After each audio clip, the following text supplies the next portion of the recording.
Coming up on Unpacked, the second chapter. You were a young woman that many people didn't know. Now you are a reality star.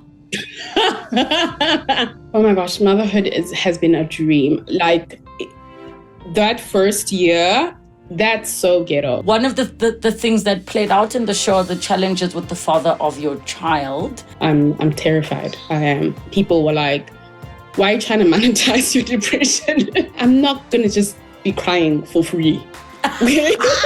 People needed to know who's choosing to get married at first sight in Mzansi. Previously on Unpacked. I was very excited to be having a child. I didn't think that anything bad was going to come from it. I was looking forward to it. Then baby is out. What was then that emotional experience like those first couple of days? The minute the baby was born, I did not feel this joy that people described to me. It was sort of just like, oh, hey, okay. When did you start experiencing symptoms that for you were like, I think something is wrong? I was like, I'm going to crash my car into the barrier of this highway. Wow. I was feeling so worthless. Because I was struggling with sleep deprivation, still with breastfeeding. Within that period, was there a part of you that thought, this is, I'm suffering some form of postpartum or postnatal depression? No. I think it's because I also wanted to portray this, I'm fine, I'm strong, I can do this, to everybody.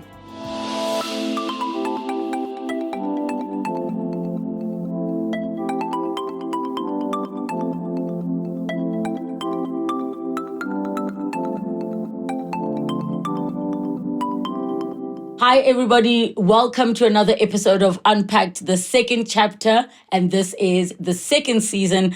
I am so in love with this series where we get an opportunity to catch up with guests that have graced the show and to see where they are in life, what the impact has been on the show, on their lives, some of the feedback that they've gotten from the audiences, but also just to learn a little bit more about, part of the reason that they were there in the show in the first place.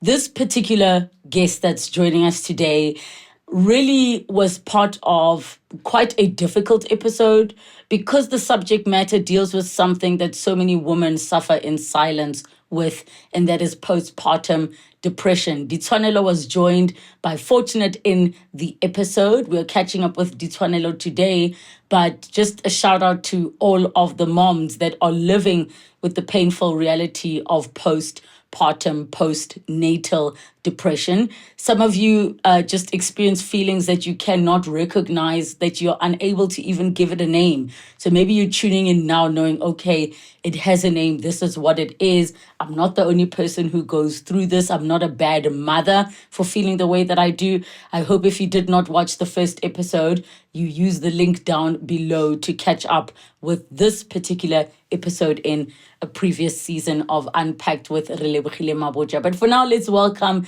Litsoanelo to the show. Litsoanelo, how are you doing? I'm very well, thanks. How are you? I am good, and I feel like when we're together, you were a young woman that many people didn't know. Now you are a reality star. I don't recognize that title. I'm still a regular girl. Yes. And at the same time, the type of reality show that you're on is like real life stuff. It's decisions that you're making that become your real life. But we'll get into that in a moment. You came onto the show sharing about your journey of postnatal depression. And it was really, really tough just how deep we delved into how the experiences felt, where you had all this support, but still you were absolutely struggling, which goes to show how difficult and challenging postpartum depression can be. But how are you today? Today I'm happy. I think happiness is fleeting though, So I can't necessarily say I'm not depressed anymore. I'm still on my medication. And recently, I think in the beginning of this month, I went to see my psychiatrist for a new prescription. And then I saw my psychologist afterwards and asked her, just, am I always going to be on antidepressants? And her answer to me was, if it's not hindering your life, like, why would you want to come off it? And then she also said, because when I was on an SSRI, I don't know the full name of that, I still had depressive episodes like 2 or 3 times, even being on the medication. And then I had to switch to an SNRI. I'm at risk. These, in essence, are types of antidepressants. Yes, these are types of antidepressants. I know an SSRI is about serotonin, and then an SNRI is about norepinephrine. So she said because when I was on the SSRI, I still having depressive episodes. Coming off the SNRI would put me at risk of falling into depression again. So it's just best to stay on it. I don't have any, what do you call it?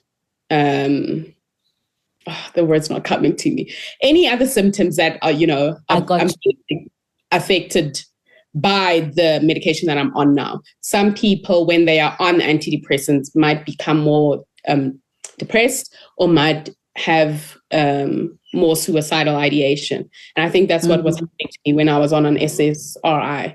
But now I'm okay. It really is just like, it's like taking a contraceptive if you're on a pill contraceptive. I open my pantry, I put it in a place where when I open the pantry, I immediately see it, take it in the morning, and yeah.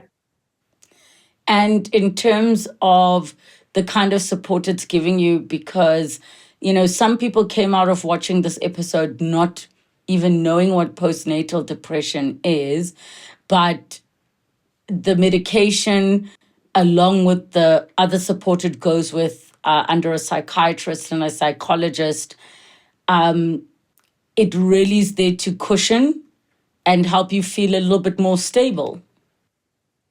Yeah, absolutely. The pharmacotherapy, which is the stuff that the psychiatrist prescribes, is not going to be effective if it's not backed by talk therapy, which is what the psychologist gives me. I don't see my psychologist as often as I used to. I only see her once a month. And if there is an emergency, I will schedule an extra appointment. So it's really just like working hand in hand with each other. What did you learn from the guest you were in the episode with, Fortunate, that you didn't know before the interview? I was actually quite surprised to hear somebody. I mean, I have experienced 2 friends who have taken their own lives. But to see somebody or listen to somebody say that they attempted to take their lives and they did not fulfill that attempt, that was sort of a wake-up call to me. Because even though I had not attempted to take my life, I did have suicidal ideation. I remember talking to my therapist about when I was at my mom's house, and it was just her and I. I'd left Zion in Johannesburg with his dad, and my mom still works a 9 to 5, so I was at home alone.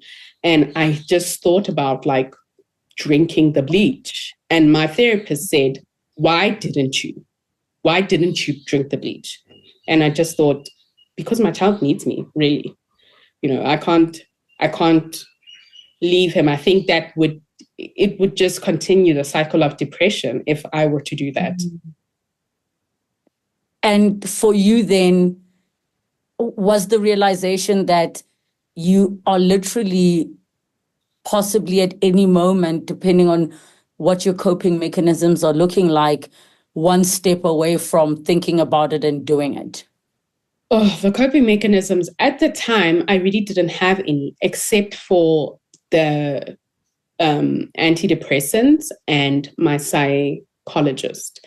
And then when I started to see my psychiatrist, she said to me, "What are your hobbies?" And I was like, "What are those?" Oh, wow. And she said, you have to discover yourself. You have to think about yourself outside of being a mom, being a chef, and do things that are solely just for your enjoyment. And because of my personality type, I just saw those things like hobbies as a waste of time.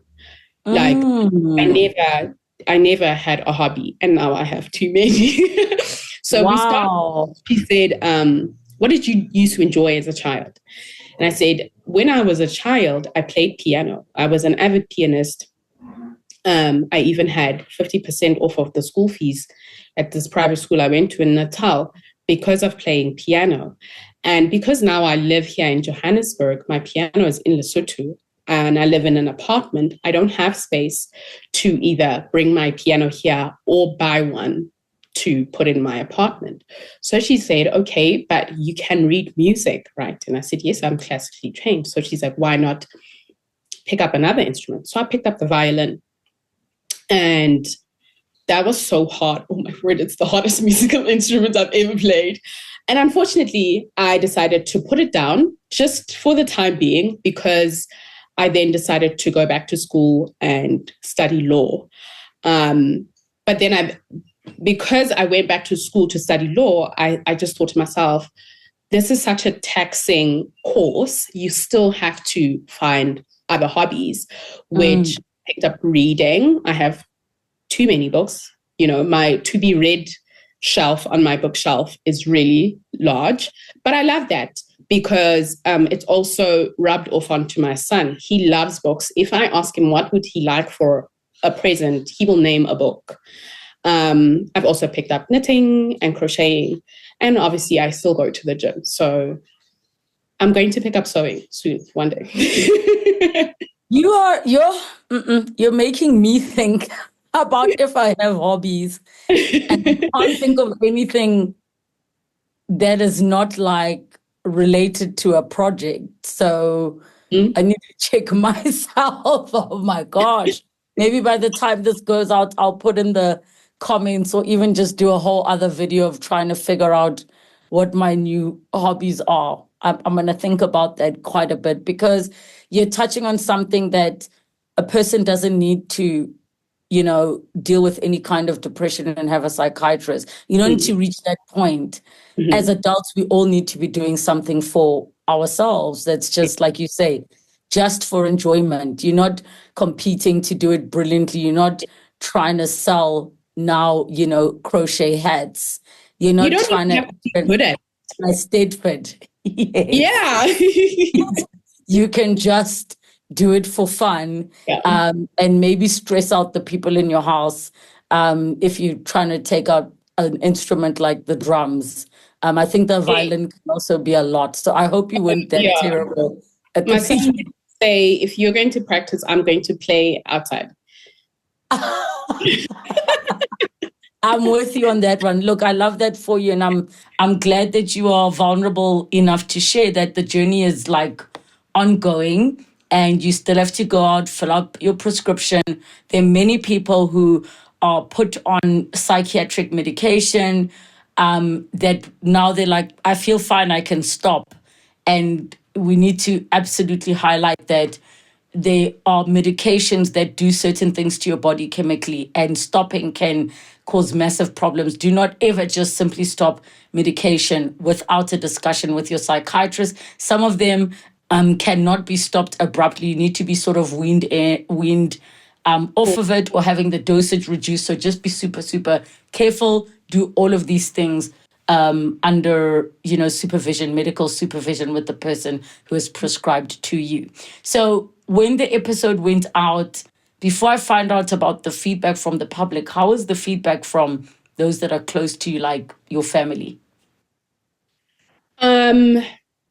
I think my mom in particular was surprised that I would go and talk about this publicly because she's, from a different generation.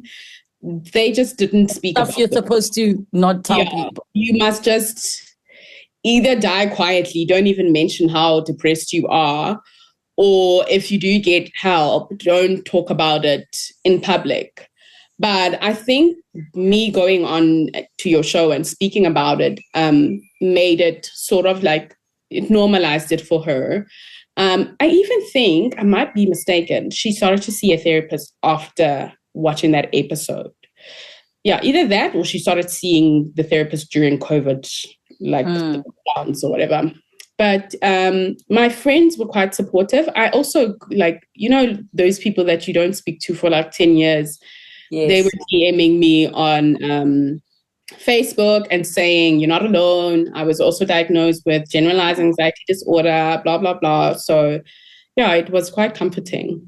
I didn't feel like people were looking at me funny now all of a sudden. Were there any comments that were sort of left side or harsh or mean? Or generally everything was quite supportive? No, I don't think.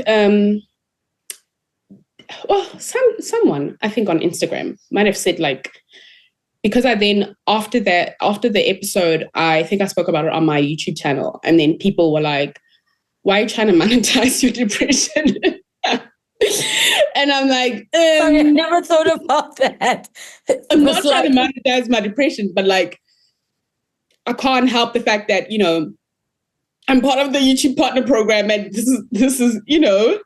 And also, why not monetize your depression? Like, I'm just thinking about it, right? If it's something you're going through, like, why not monetize it? What would be wrong if you were monetizing your depression? I always say, listen, I'm not gonna just be crying for free. Okay? We're not crying for free. If I'm crying, there needs to be some paper money on my tears. Listen, you are my new role model.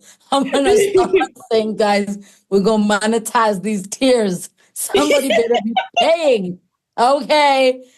Somebody better be paying. I think I'm so relieved to hear that the feedback has been so positive. It is very hard for me to keep up with the comments on, you know, over 200 episodes. So the team will update me of what the general sense is, but I always really get the greatest feedback directly from the guests themselves, because not everybody comments on YouTube. They'll come to you directly and share things like, you're not alone. What did your psychologist and your psychiatrist say? And did they see your episode? My psychologist, I think she said she saw a snippet on TikTok, and she just was like, this shouldn't be something that's like hush hush or whatever. Why can't you talk about it, you know, online? She was just saying, like, you didn't do a bad thing. Because I was saying, like, you know, people are like, why you know, talk about it on social media and monetize it? She's like, no, then what? Like, so what? It's fine. It's like talking about doing a get ready with me, for example, or get ready with me. And while I'm doing my makeup, I also have to remember to take my SNRI, you know? Yes. When now we came out of the episode, you at the time were co-parenting with the father of your child. So where is that relationship today, and how did that episode possibly impact your relationship? I mean, it wasn't about him, but I know that those relationships can be sensitive and complicated. I think there was comments, not necessarily from him, but his side of the family. Once again, because they are older generation, it was like, why is she talking about this in public? Blah, blah, blah. But I don't know. I'm a pretty don't care person. Like, I didn't do anything to harm somebody, but if it rubs you up the wrong way, that's your business. It's not mine. So, yeah, I mean, he was chilled with it. He was fine with it. I think when we were going through like the court systems with regards to like a parenting plan or whatever, some people, just friends, had said he might try to use your mental health issues as a sort of like way to keep the child. And I remember the family advocate that we spoke to, asked about that, and he said, "Are you on medication?" I said, "Yes," and it was there. Just, are you looking after yourself, and being able to look after your son? And the answer is yes, and it was not an issue. So, and I'm glad you're sharing that, because maybe there are mothers or even fathers who find themselves in a situation where they are discussing custody parenting plan. The last thing that anybody would want would for their mental health to be used against them. Obviously, if a person is not coping and they are living in a way that is compromising the well-being of the child, the courts will always side with the best interests of a child. But nobody must ever think the system will discriminate against them. So thank you for sharing that. Let a person always be open, transparent, and upfront in the safe spaces that you need to be. Let's fast forward to now. You go on Married at First Sight, a franchise which is massive. And much as it may just seem like, oh, it's a TV show to those that are watching in entertainment, this is like literally your real life. yes. When the cameras go off, this is your life. Talk to us about how that experience was for you, especially knowing that you had already been publicly out there with your experiences with postpartum depression and still having to deal with depression. Do you find that dating in general, people discriminated against you, or there was some kind of way? And how did you navigate that going on a show like that one? So before I went on to Married at First Sight, I was going on a couple dates here and there, but it never got to the point where I was comfortable enough with the person to say, listen, I'm on antidepressants, blah, blah, blah. So I never had conversations with those people. Going on to Married at First Sight, we went to visit the production's doctor, and she asked about, I think there was a form you had to fill out about what kind of medication you were on. And then she had a chat to me about whether I've got enough for, the period that we'd be filming. And I didn't have my anxiety meds because I hadn't been taking them for quite a time. But I did tell her I would like for her to write a script for that in case I need it, which I did end up needing it. And then once I met the person I was matched with, I think it was just like, oh, hey, I take this every day. Just if I don't take it, just remind me. And he was very chill about it. It wasn't even a discussion. It wasn't sort of like, why are you on it?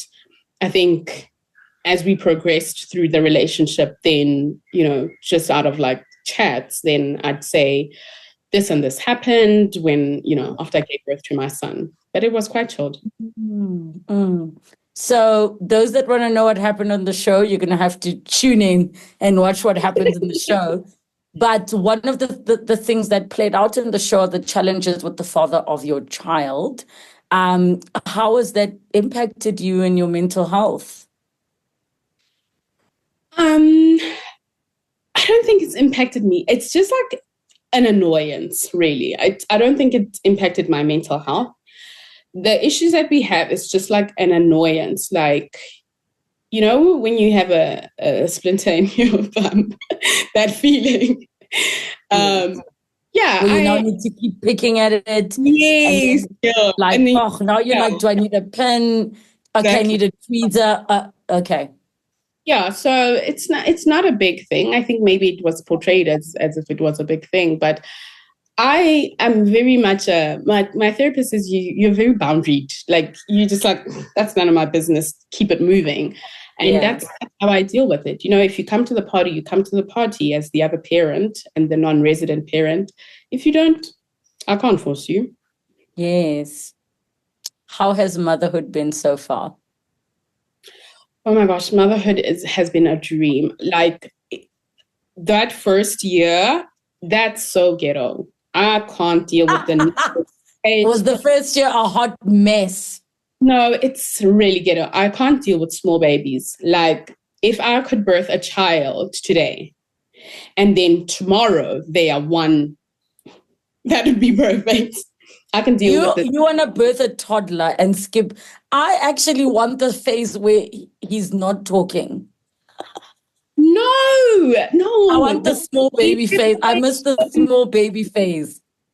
No, I can't. The sleep deprivation, the changing nappies 7-8 times a day, the spit up, the postpartum hair loss. No, it's just too much. Right now, he's 4 years old. He's a huge chatterbox. I feel like he only stops talking when he's sleeping. But I'm okay with that, you know? I'm fine with it, except at bedtime. Then I'm just like, shh. Does yours ever wake up in the middle of the night and just start trying to have a full-on conversation? Yes, the other day we went to the Golden Arches place and he got a toy and it was a hammerhead shark. Yes. And so he wants to sleep with this hammerhead shark. And I said, okay, keep it on your side of the bed. And he woke up in the middle of the night and like woke me up and was like, Mama, thank you so much for my hammerhead shark. Why? Like, yes, you said thank you. And I know you're very grateful. But like right now at 2 a.m.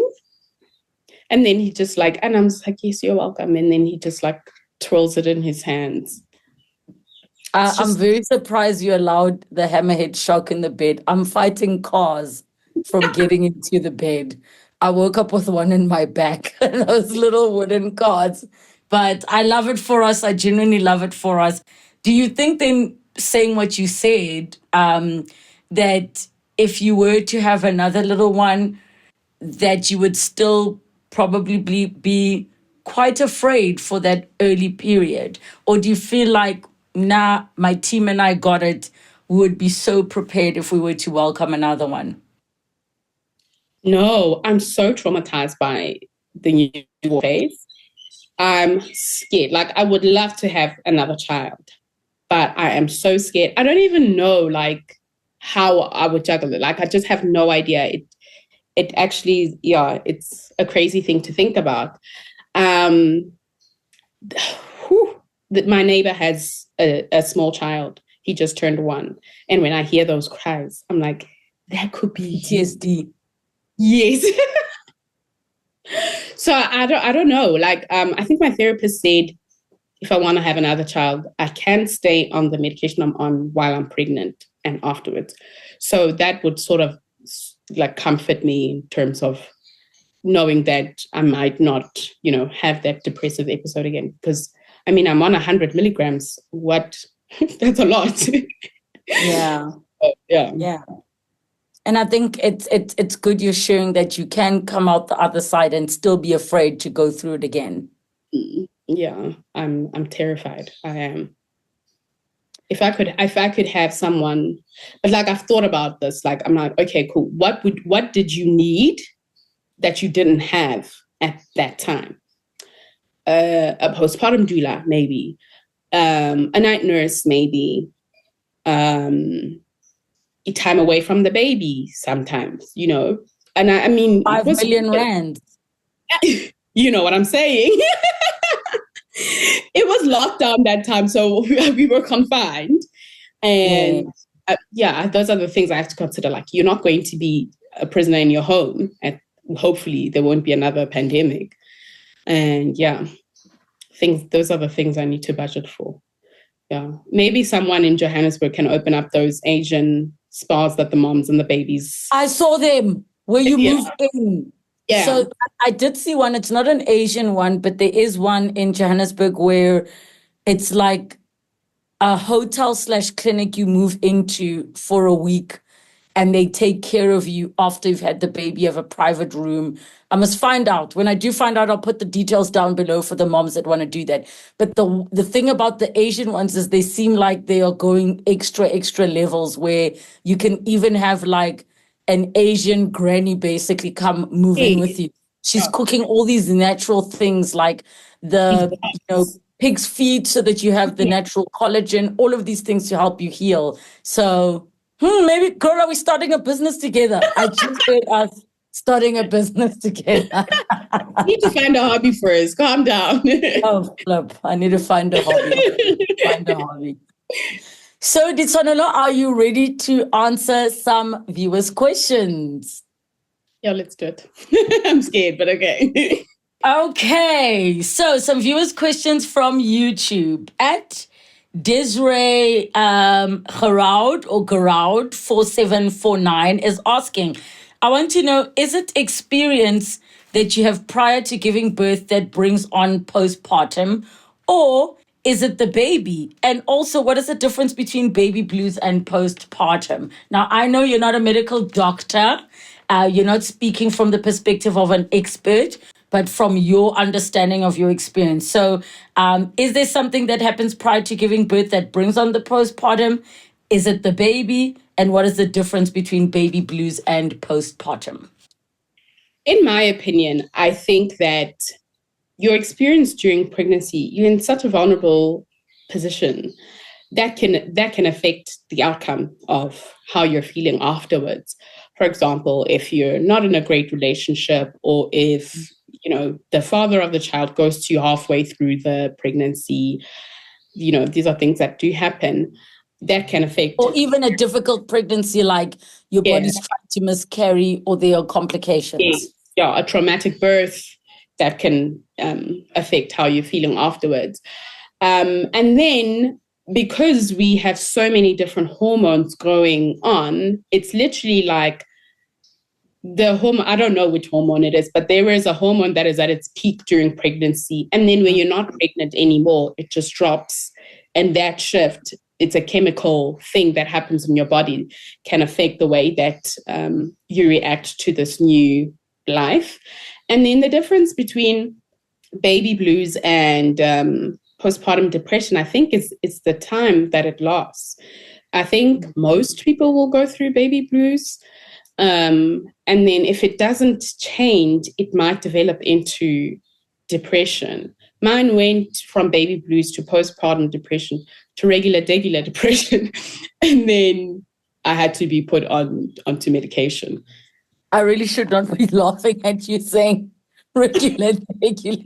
No, you should. You should be laughing. That was the point.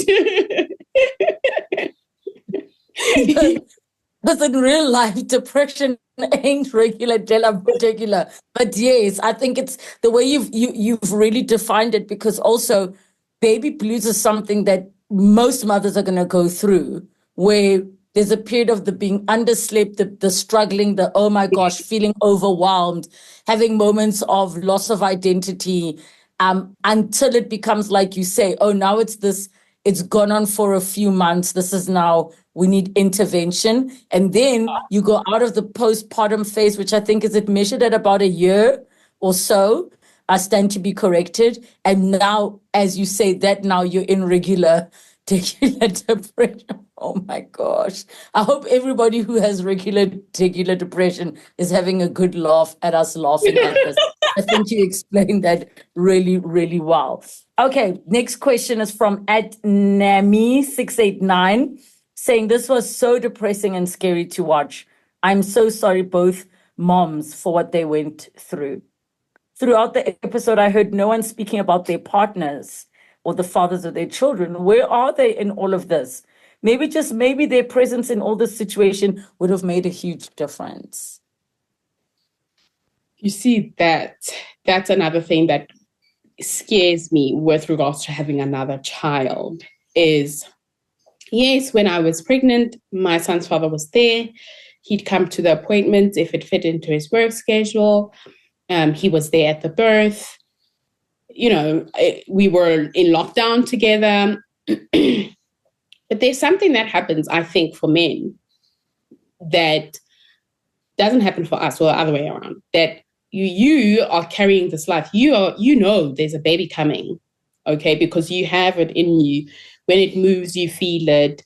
When it's pushing your stomach acids up, you feel it, Whereas so it's real for you. It's not a concept. Yeah. Yes, they can see it. They can put their hand on your stomach to feel the baby move. But I think it takes them a while to actually realize that there is a new person here. And I also need to be active in whatever way I can, whether it's making oats for the mom before you go to work, whatever the mom might need. because we can't all afford postpartum doulas. So the dad must be the postpartum doula. And then I think the other day I was speaking to the guy from Married at First Sight, that man. Also known as your husband. Guy.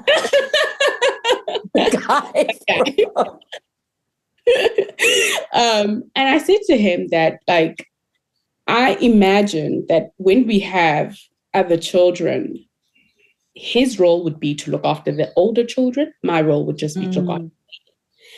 But that's what I imagine. I don't know if I'm still going to be, because now the older children sleep through the night, except for Lion, because he's so special.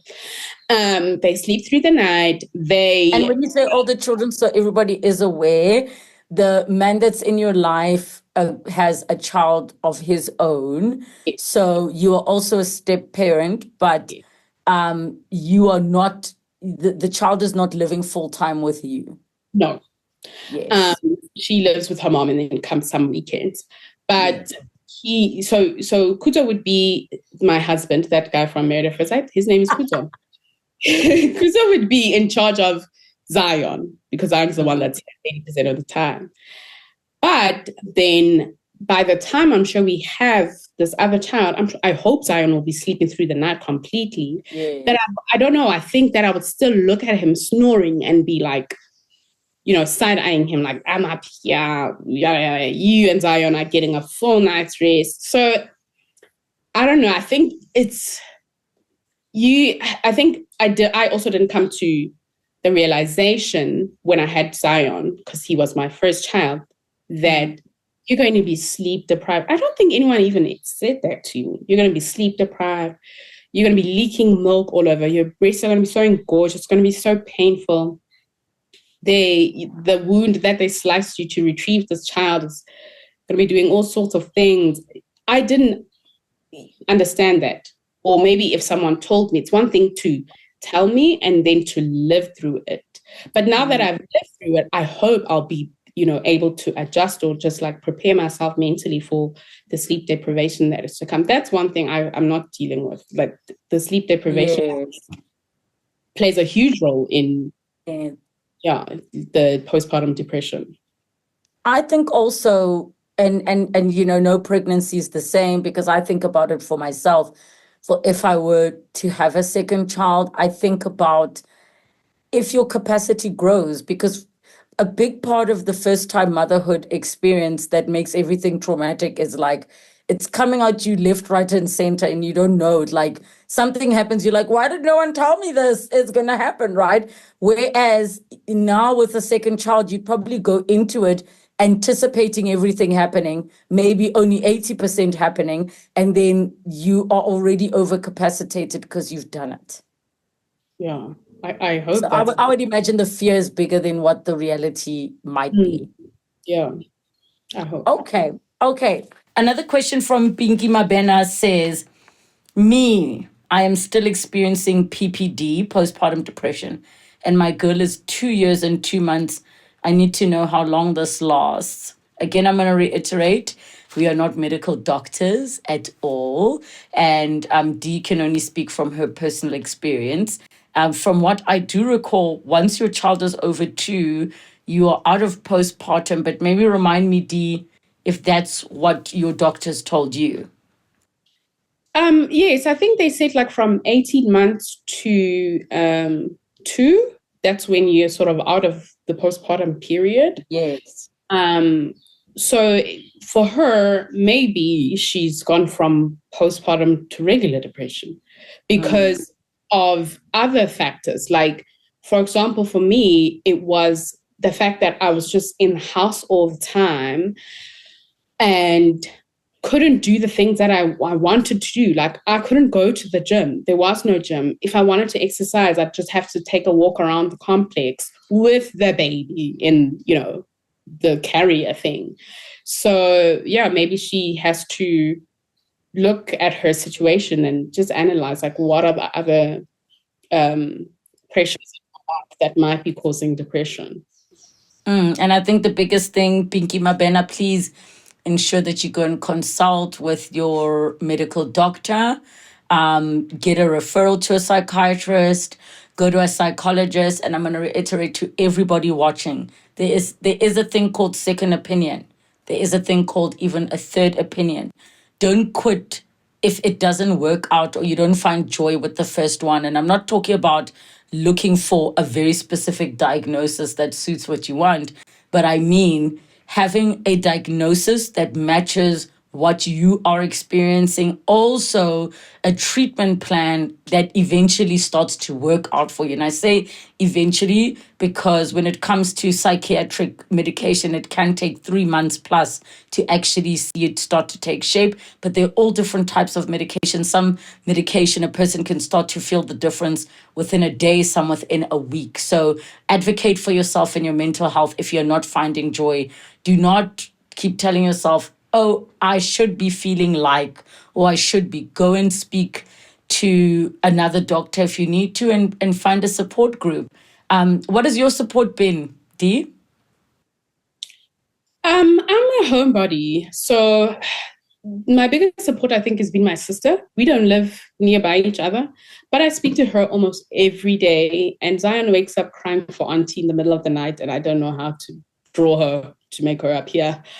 But yeah, that's been my support system. We share memes on TikTok. We share funny things. We phone each other. Yeah, I speak to her basically like throughout the day.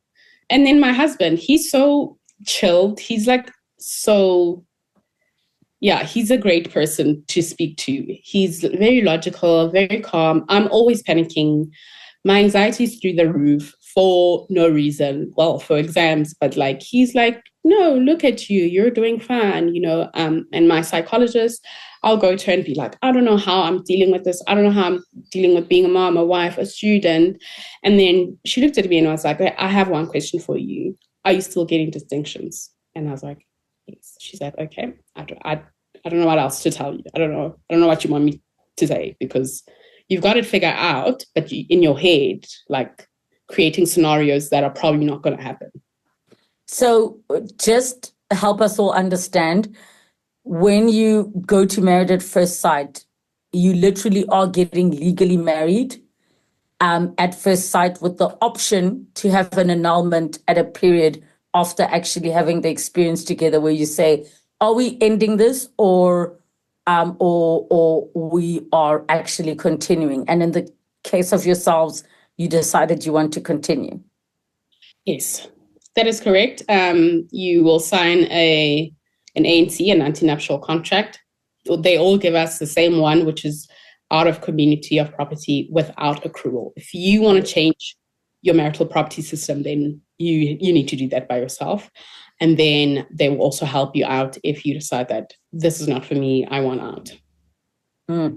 How did the experience affect you? Oh my gosh. I'm stunned. The lady was too stunned to speak. Oh my gosh. People are actually wild out there.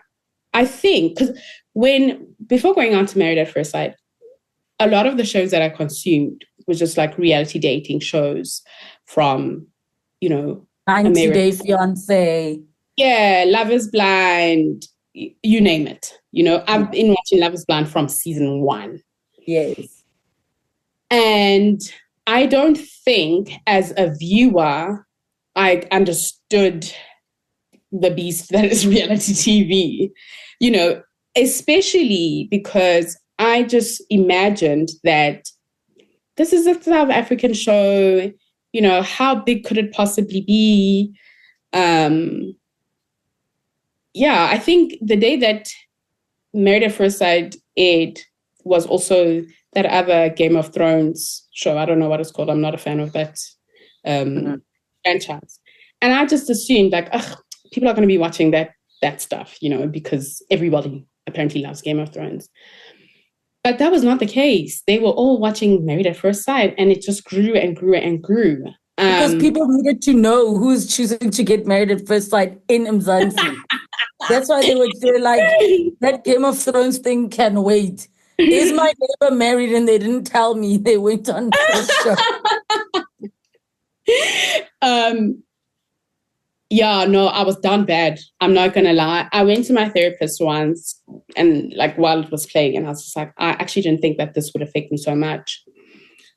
The feedback from the public, having strangers comment about you as a person. Yes.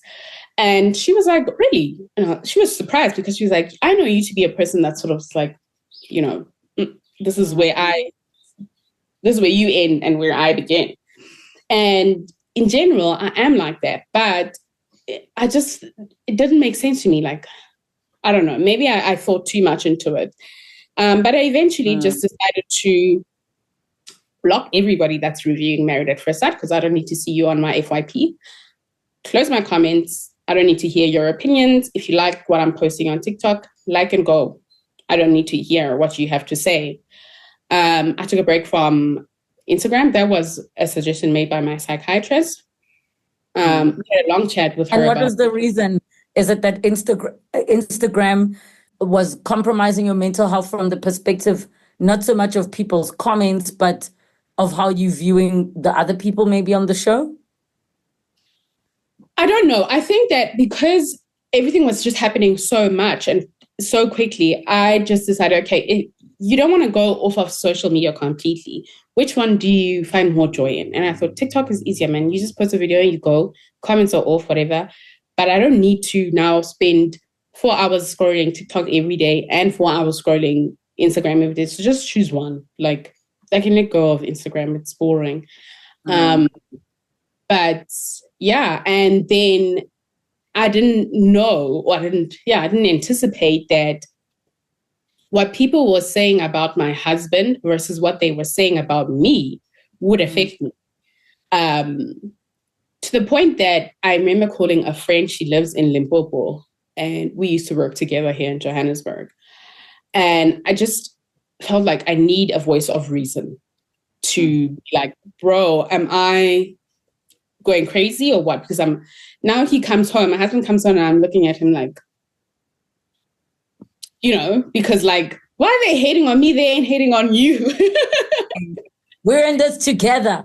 If you don't hate on both of us. Yes. And then she was like, no, girl, like, you in your head about this too much. People are going to have their opinion. First of all, and this is something my sister also said, was they're going to dislike you because your husband is handsome. For no other reason than your husband's handsome. They like him. He could, I don't know, say an inflammatory statement and they would be like, yes, king. So it's not about you. Yes, king. You are right, though. So my sister was just like, it's not about you. It's just like they don't understand why he's with you and they like him. So it doesn't matter what you say, they're not going to like you. Whatever he says is the Bible truth. And I was just like, actually, you're right. So I just, let go of that.